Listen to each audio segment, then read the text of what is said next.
Մտածում եմ Ադամի ու Եվայի վտարումը Եդեմական այգուց, դրախտից, նրանց տեղափոխումը այլ վայր, ուր շրջակայքն այլևս բարեկամական չէր, այլ խիստ թշնամական, ուր իրենց հացը պիտի տանջանքով վաստակեին, նույն մոլորակի սահմաններում չէր, Եդեմն այլ մոլորակ էր, աքսորավայրը այլ, այսինքն այս, ուր այժմ ենք բնակվում ենք, բայց միշտ նայում ենք երկինք, բնազդում դրոշմբաց հիշողությամբ Եդեմը որոնելով, իսկ այն չկա, Տերը պայթեցրել է կամ գուցե ամայացրել, բնակության համար անպիտան դարձրել, կամ էլ կա ու ախտահարվում են նոր բնակիչներ ընդունելու համար, մի խոսքով մենք դրա հետ էլ գործ չունենք, մերը չէ այլևս, մերը սա է, դժոխքը, որը սակայն հասցրել ենք սիրել, դեռ շան է, որտեղ էլ կապես կապվում, ընտելանում սիրում է, իրականում հեչ սիրելու բան չի։ Հա, էլի որ, կապույտ երկինք, ծովեր, անտառներ, դաշտեր, ֆլորա, ֆաունա, բույրեր, գույներ, բայց դե ի սկզբանե հո սիրելի չի եղել, ի սկզբանե մեր ուշք ու միտքը ինքնապահպանումն էր, ստամոքս լցնելը։ Հետո, երբ անտառից փախանք, քաղաքակրթություն ստեղծեցինք, ազատ ու համբերատար անվտանգ ժամանակ ունեցանք ուրիշ անտագնապ աչքով մեր շուրջը նայելու, նոր միայն գեղագիտության կետ սևեռեցինք մեր գիտակցության մեջ, որ ըստ արհեստածին է։ Իրականում սարսափ է մեր մոլորակը, դժոխքն է, որ կա, այստեղ ապրելու բանաձևը բոլորի համար անփոփոխ միակն է, որսալ ու խժռել ուրիշին։ Արագ, քանի քեզ չեն խժռել, անդադար, երկնքում, ջրերի մեջ, հողի տակ, սաղարթներում, դաշտերում, լեռներում, ձորերում, խժռիր մերձավորներիդ, քանի դեռ քեզ չեն խժռել։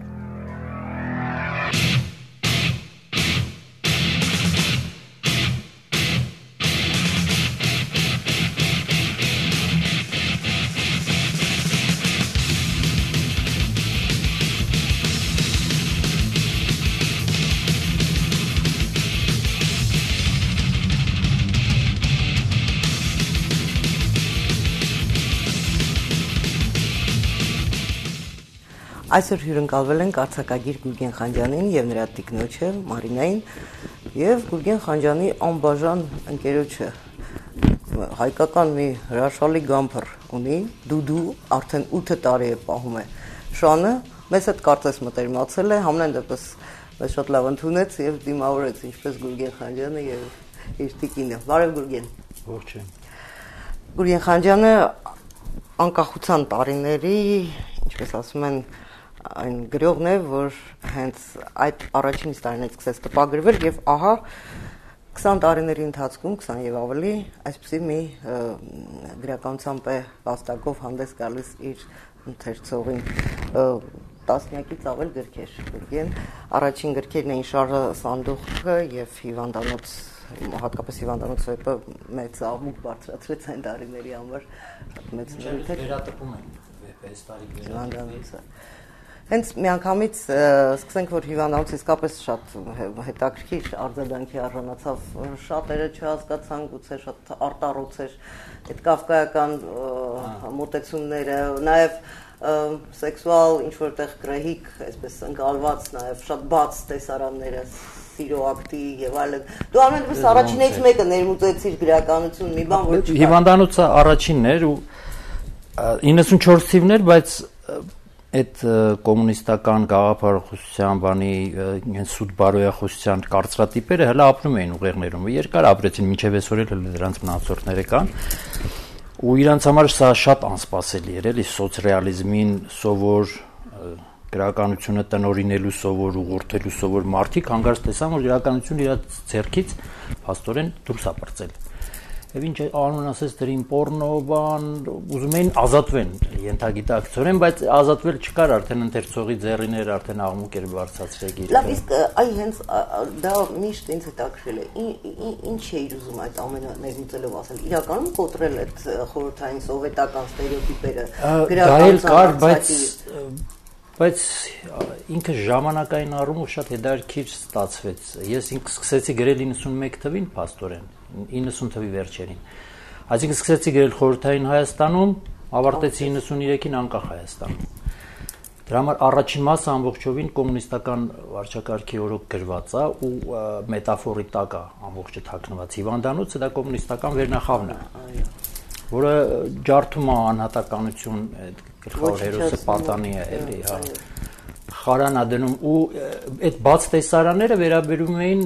այլասերությունը պատկերելու ամենալավ ձևը դա է էլի։ դրանից սկսեցին իրանք սարսափել։ Բայց հաջորդաբար քո մյուս գրքերում էլ իսկապես ընթերցողը կարող է հաճախ անակնկալի գալ այդ բաց տեսաններից գրեհիկ ինչ որտեղ անտներ ես որ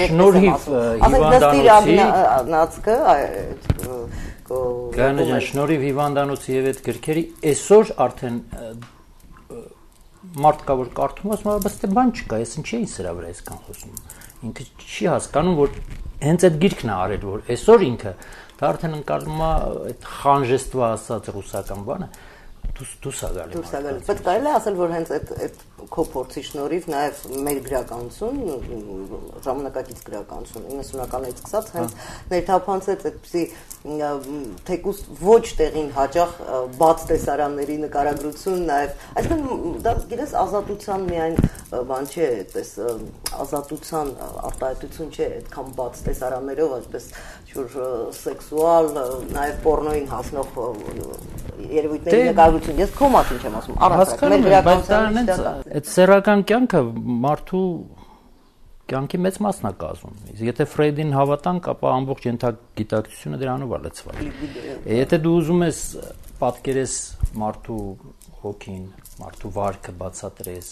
մարդու շփումները բացատրես, ոնց կարող ես խուսափել դրանցից։ Այսինքն դրանցից խուսափելը կբերի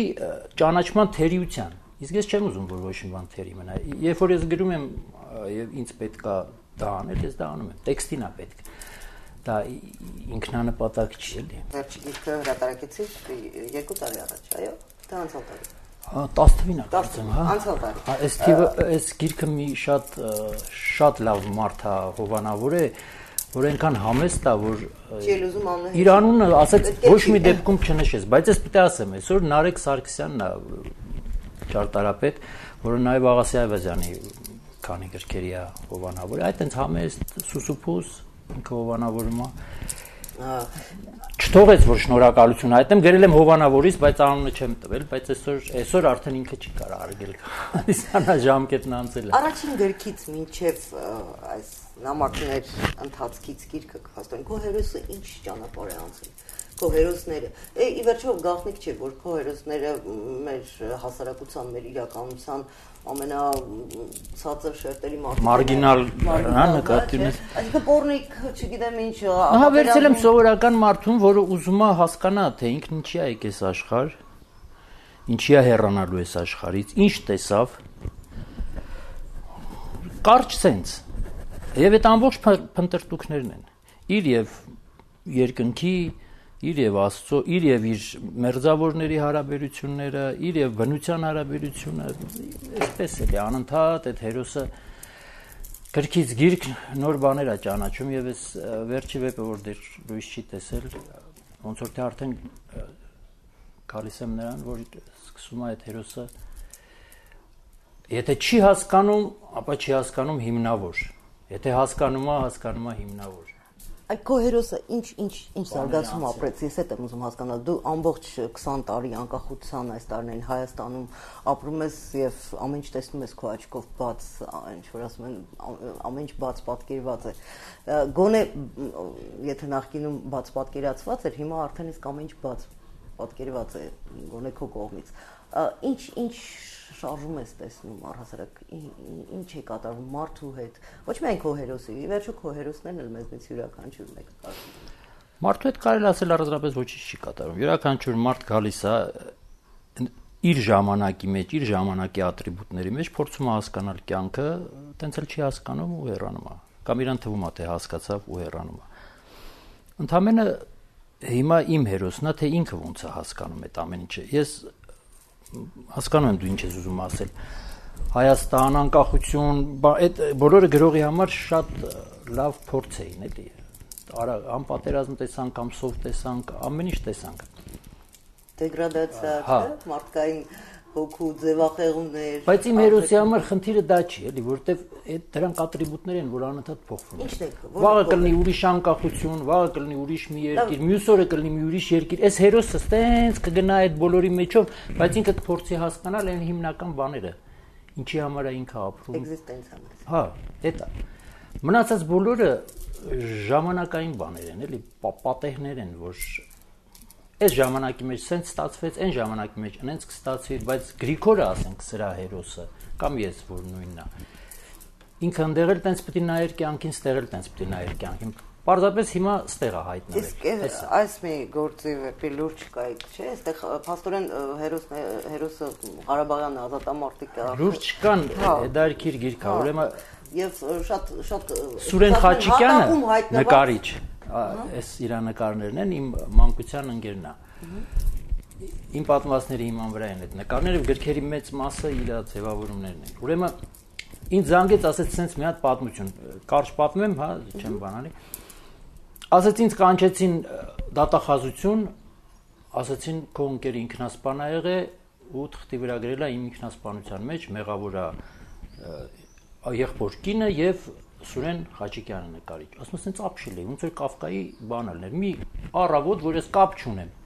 Դանդը հանգարց ինքնասպանալնում ու տենց նամակա թողնում։ Ասած տես ինչ հետաքրքիր սյուժե է, էլի, որ կուզես գրես, ասի հա, Սուրեն ջան, պրոստը հիմա ձեռիս տակ գործ կա, իսկապես հետաքրքիր էր։ Մեկ էլ հանգարց ինձ որ որոշեցի այդ գործը գրեմ, իմաց Սուրենը մահացել է։ Փաստորեն հանգուցալուծումը մնաց իմ վրա։ Սուրենը չկա, այդ դեպքը պատմել է, այդ տղեկին ես գիտեմ, Կրուպսկայի դպրոցում են սովորել իր հետ, բան։ Ու ստացվեց փաստորեն վեպ հիպիների մասին Երևանյան։ Սուրիկը հիպի էր, նկարիչ էր, ռոք էին լսում, այդ 60-ականներին այդ Տերյանի վրա հավաքվում էր տենց մի հատ հիպիների խումբ կար։ Այն ավտորիտետ տղեկը սրանց ճնշում էին, ախպերես մայեն տվեկալ կես ժամից մազերը կտրած, բայց իրանք այնց թուխ ունեին այդ տղեկը, զարմանալի է, էլի թվում է թե բան տղեկ են։ Հիպիները ինչ էին, աշխարհի ծաղիկներն էին, չէ՞ համարվում, բայց համառորեն տանում էին այդ գիծը ու վեպը դրա մասին ստացվեց էլի։ Քո հերոսները ինչ ես կարծում դեպի ուր են գնում, այսինքն այս իրականության մեջ իրենք ունեն իրենց տեղը, իրենց հանգրվանը, ի վերջո այդ մարդկանց ինչպես եւ մեզնից յուրաքանչյուրի ճակատագիր է, ինչ է լինելու, քո գրողի հայացքը ինչպիսին է։ Եթե գոյաբանությունից վերանանք, խոսենք իրականության մասին այսօրվա, իհարկե շատ դժգոհելու շատ բաներ կան էլի։ Խնդիրը նույնիսկ այն չի, որ ասենք հասկանում եմ պետությունը փող չունի, էս չունի, այն չունի, բայց պետությունը չունի հստակ կոնցեպցիա։ Իր ճանապարհի եւ ամենակարևորը իր նոր սերնդի համար։ Ում տեսնում ես, ասում է, տղես Ամերիկայում, տղես Ֆրանսիայում, տղես բոլորը գնում են, ու բոլոր շնորհքով մարդիկ են գնում։ Այս մասին պետք է մտածել։ Հասկանում ես, իրանք քթել են ինչ-որ մի հատ ֆանտոմ, ինչ-որ մի հատ իդեա ֆիքս, ու դրանով ազգային գաղափարախոսություն են սարքել։ Գենոցիդ, Ղարաբաղյան խնդիր։ Ես հայ մարդ եմ եւ Ղարաբաղի համար էլ սիրտս ցավում եւ գենոցիդի համար էլ կարամ գլուխ խփեմ, որ հարցը բարձրացվի, բայց միթե դա է ամենակարևորը այս երկրի համար։ Երկիրն արդեն 20 տարի անկախ գոյություն ունի։ Ինչ անում ես երկիրը, որն է իր ծրագիրը, այս մարդկանց ոնց պետք է պահենք այս երկրի մեջ, եթե ընդամենը 2.5 միլիոն մարդ է, չենք կարողանում մի բան մտածենք, որ այս մարդիկ կպնեն այս խողին, մարդիկ գնում են։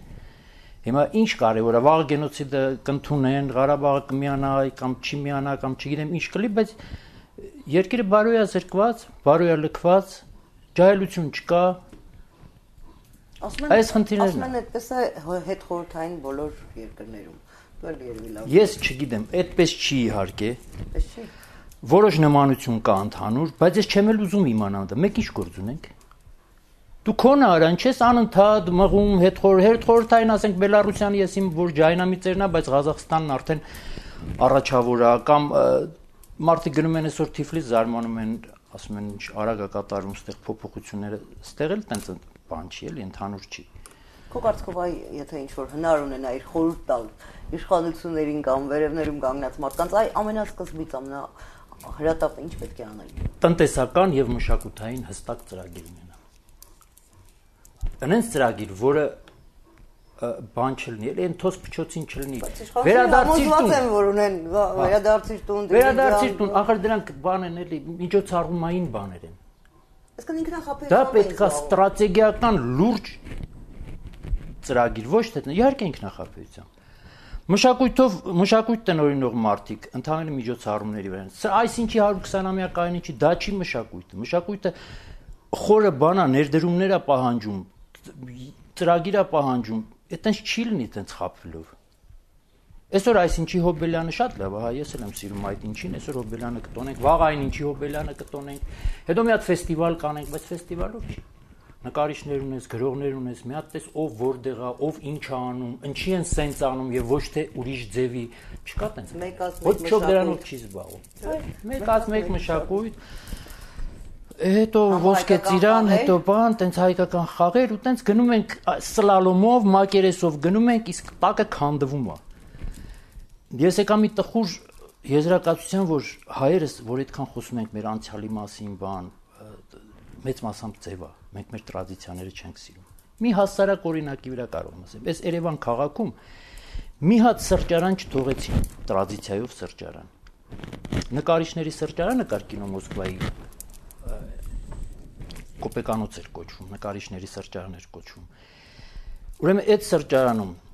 Կոստան Զարյանը, Հրաչյա Ներսիսյանը, Երվանդ Քոչարը, դու նա ինչ անուններ է։ Ֆրունզիկ Մկրտչյանը, Շերենցը, նկարիչների ամբողջ այդ խումբը, Խաթլամաջան Սեյրան, Մինաս Ավետիսյան,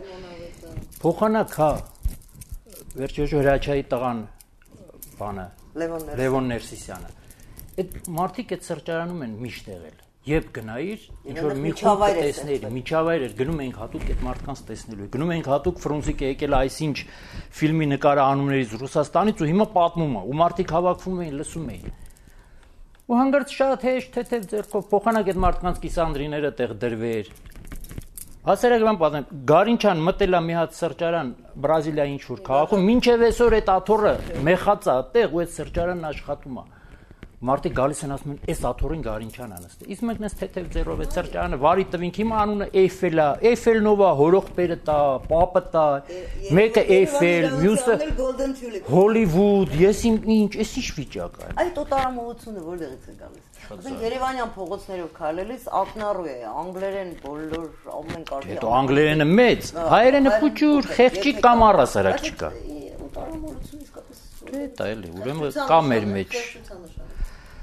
Ցուցադրականության նշանը, անպայման խեղճության նշանը, նաև չիմացության նշանը։ Իրանց մշակույթը, իրանց պատմությունը, որ լավ իմանային, կտեսնեին, որ չարժի էլի այն մարդիկ, որոնք մեր կեսի չափ չկան, ասենք իրանց անցյալով, դու բերում ես իրանց լեզուն դարձնում ես պարտադրանք, իրանց սովորույթը դարձնում ես պարտադրանք, իրանց ֆաստ ֆուդը դարձնում ես պարտադրանք։ Այսօր բայց մի հետաքրքիր բան էլ կա, մեր մշակույթը, արվեստը, ասենք, այսպես չափից դուրս գերագնահատողները անցյալի, ասես,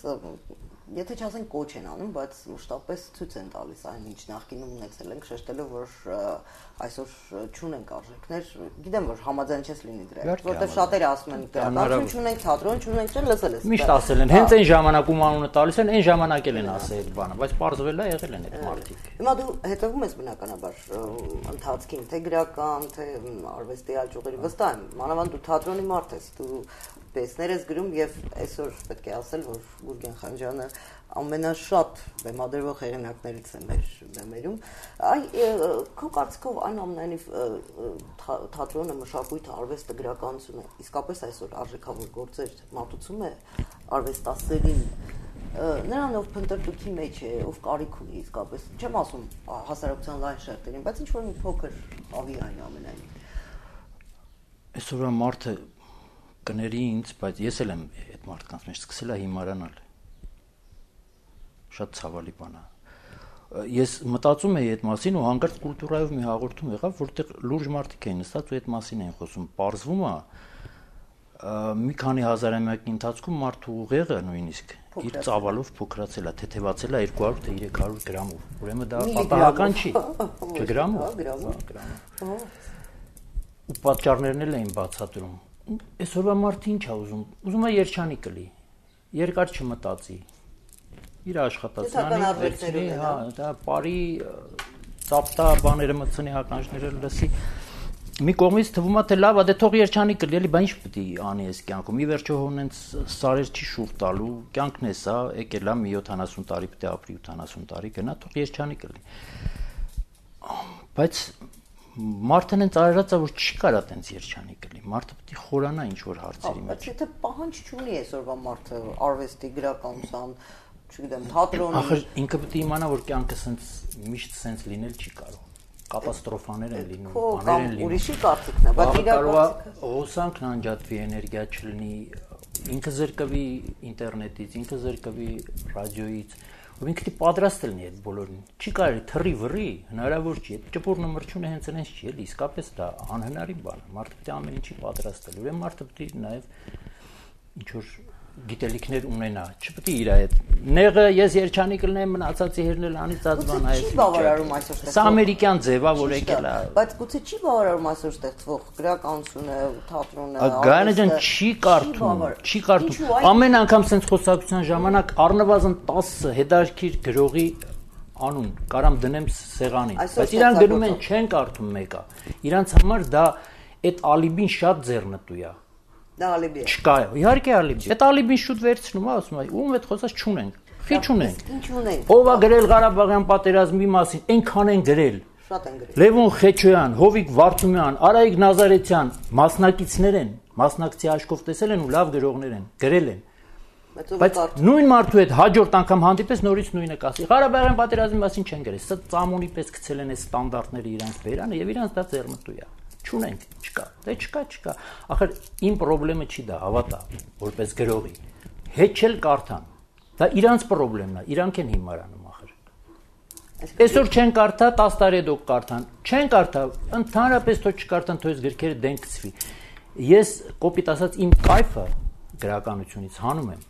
Ես գրում եմ, ունեմ ընթերցողների մի շրջանակ, պիեսներս բեմադրում, այսինքն բավարարում ստանում եմ որպես գրող։ Հետո վերջապես ինձ պարզապես հաճույք է պատճառում ինչ որ կոմպոզիցիա ստեղծելը, լեզվի վրա ինչ որ խաղեր անել։ Պոպ արվեստը պնդաճակատ է ու լկտի։ Ինչու են նրանց առաջ մղում ի վերջո, իսկ ասենք ոչ գրող։ Նրանց չեն կարա չմղեն, նրանք իրանք են մղվում։ Ժամանակը իր պահանջը դրել է։ Նրանց գրողները դել մղվեց։ Ես պոպ արվեստի ներկայացուցիչ չեմ, որ ես գրողների համար։ Գրողը ավելի շատ ստվերում է, չեմ ըլի։ Ես ոչ չեմ կարա գնամ ասեմ, իմ գիրքը կարդացեք, այդքան անհամեստ չեմ։ Այն նա որ դետեկտիվներ է գրում, սիրային թե բուլվարային ռոմաններ է գրում, նա պետք է անի այդ բանը, որտեվ գրում է որ վաճառվի, չէ, հիմնականում։ 21-րդ դարի հայ գրականության ժամանակակից զարգացման ընթացքը ինչպիսին ես տեսնում։ Այ դու արդեն 61-ամյա գրող ես զարգացման ընթացքը ինչ ուղղությամբ ես նախ կուզեի որ մարդիկ չարակամ չլինեն, չգիտես ինչի հատկապես գրականության նկատմամբ, այսինքն չգիտես ինչի չէ, ես գիտեմ ինչի, որտեղ բոլոր մարդիկ գրել են սովորել, տառաճանաչեն, նախադասություն կազմել գիտեն եւ համարյա բոլորը փորձել են գրել։ Ոմանց դա հաջողվել է, ոմանց չի հաջողվել։ Հատկապես մի հատ ժուրնալիստական բան կա, խավ կա, որը կարոնում իր առաջի փորձերն է տպագրել, հետո չի ստացվել, այդ չի ստացվել, բայց բոլորը չարորեն են տրամադրվել։ Այսինքն ամեն մարդ չի որ նոտա է սովորում, ամեն մարդ չի որ միանգամից գիծ քաշել է սովորում ճիշտ։ Դրա համար ասենք նկարչի նկատմամբ, կոմպոզիտորի նկատմամբ այդ վերաբերմունքը չկա։ Գրողի նկատմամբ կա։ Չէ, բայց համաձայն չես որ այս 20 տարիների ընթացքում գրականության մեջ իսկապես շատ գորշ մի մասա է լցվել։ Ամենահետաքրքիր գրականությունը ստեղծվեց այս 20 տարիների ընթացքում։ Ճիշտ է, բայց ամենաբազմազան, սոցռեալիզմից ազատ, միօրինակությունից ազատ։ Ֆանտաստիկ գրողներ ունենք, չեն կարդում, պարզապես չեն կարդում։ Ես տեսա թե Կոելյոին ոնց էին դիմել, սնոբիզմ է։ Սնոբիզմ Կոելյոյի նման գրող հենց հիմա այս պահին Հայաստանում առնվազն մի 7-8 հատ կա։ Բայց նրանց անունները չգիտեն։ Չգիտեն, որտեվ Կոելյոն անընդհատ հորժորճվում է լեզվի վրա է, եկավ ու սենց աղջնակներ են լցվել, դեմը տանում են, բերում են, որ համոզված եմ իրան էլ չեն կարդացել։ Կարդում են, ի վերջո կարդում են դրա համար է։ Դե ֆաստ ֆուդի ժամանակներ են, էլի, ինչ որ դեմենտալի են էլ ուտում են, ինչ որ դեմենտալի են էլ կարդում են։ Իրանք չեն փնտրում։ Որ ցավը դրանում է։ Ռեկլամի վրա է ամեն ինչ։ Իսկ լավ գրականությունը չի կարող ռեկլամելով լինի, լավ գրականությունը պարզապես պետք է լինի։ Գրողները շատերը ասում են մեր գործերը չեն կարդում, որովհետև հենց քո ասած շատ քիչ են, այսպես ասենք, ռեկլամվում հենց այդ պատճառով։ Բայց ես չէի ուզի որ ռեկլամվեր, հատկապես իմ հարցը չէ։ Հա, թող տեղը իմանան, գիրքը գրքի տեղն իմանան, բայց ինքը չպետք է հավասարվի պոպ արվեստին, էլի իմ խորին համոզմամբ լավ գրականությունը չպետք է հավասարվի։ Հա, ասենք քո նման մարդը պետք է խոսի գրականության մասին, ոնց որ այսօր են խոսում ու սա ցուցադրվելու է, բայց ինքը պլակատ չպետք է դառնա, էլի փողոցներում։ Գրողը չպետք է պլակատի վրա այդ ժպտավ ասի, ես քեզ սիրում եմ, ծիծաղելի կլինի արդեն։ Ես տենց գրողի չեմ հարգի։ Ես այդ սերերին էլ չեմ հավատում, էլի։ Դվաճառվող սերեր են, էլի։ Ես քեզ սիրում եմ։ Ինչ ես ինձ սիրում։ Որ գամ վաղը փող տամ մտնեմ քո համերգին կամ քո թատրոնը, չէ։ Այդքանին սիրել հնարավոր չի, էլի այլասերությունը ի վերջո։ Այդտենց սուտ բաների վրա ենք առայժմ գուցե տենց պետք է լինի հասարակությունը, ես չգիտեմ, բայց հասարակության գոնե մի պստիկ մասը պետք է խորագիտություն ունենա, պետք է ճաշակ ունենա, ինչքան կարելի է ռաբիսի վրա ապրել։ Ինձ թվում էր անկախությունից հետո այդ ռաբիսը պետք է դուրս գա մեր մեջից, բայց այս ռեստորանները ծորի գիշերը որ շան հետ ման եմ գալի, այնց մի ահավոր վայնասուն են գցում։ Այն կլարնետի կլկլոցը, որ սկի սովետի ժամանակ չկար, այն ժամանակ որ զզվում էինք Զեյնաբ Խանլարովա բան, այս ինչ վիճակա, ավելի ահավոր։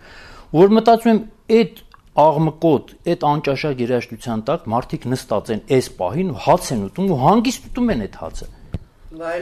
Վայելում են ու հազարներով ու դրսից փյուրքից եկած, ես հասկանում եմ որ ոչինչ չեմ հասկանում արդեն։